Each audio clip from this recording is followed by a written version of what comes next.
Let me do a few comments in the beginning before I get to my part of the presentation. I have never been this scared doing a book presentation in my whole life. There are a number of reasons. The first one is I never do novels. I do books that are, organized for nonfiction and business audiences. And I'm not a literary critic. Number two, raise your hand Jeremy if you read The Grace of Rest. Well, I have never done a book presentation on a book where nearly everybody in the room has read the book. So there is no chance that I'm going to do this the way you would do it. And so I'm just sort of scared to death about this presentation. That's the background. Worrying about nothing, right? Let me now turn on my little personal recorder, and we will get started.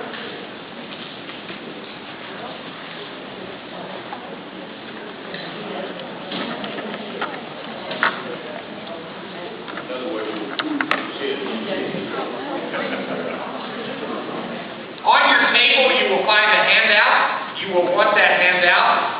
And I think the place to start is on the front of the handout with an extended quote from page 362 and 363. I have no idea which edition I have, but I bought it at half-price books for $7.98 with a 10% discount on top of that, and it came out quite a while back. So page numbers, I already have learned, do not necessarily match. Let me read this quote. It is beyond ridiculous. The decay spreads over the state, and the sweet smell is a great sorrow on the land. Men who can graft the trees and make the seed fertile and big can find no way to let the hungry people eat their produce. Men who have created new fruits in the world cannot create a system whereby their fruits may be eaten. And the failure hangs over the state like a great sorrow. The works of the roots of the vines, of the trees, must be destroyed to keep up the price. And this is the saddest, bitterest thing of all. Carloads of oranges dumped on the ground. The people come from miles to take the fruit, but this could not be. And men with hoses squirt kerosene on the oranges. And they are angry at the crime, angry at the people who have come to take the fruit. 1 million people hungry, needing the fruit, and kerosene sprayed over the golden mountains. And the smell of rot fills the country. Dump potatoes in the rivers and place guards along the banks to keep the hungry people from fishing them out. There is a crime here that goes beyond denunciation. There is a sorrow here that weeping cannot symbolize. There is a failure here that topples all our success.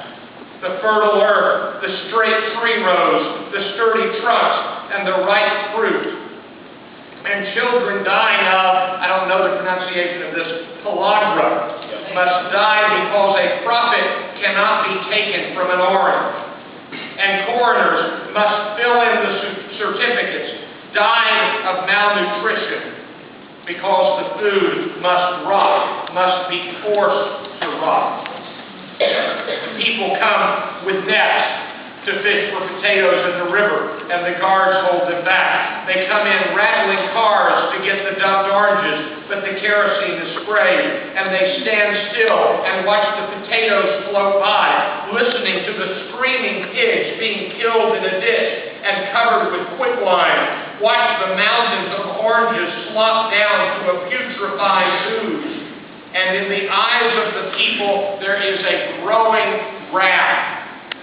In the souls of the people, the grapes of wrath are filling and growing heavy for the vengeance.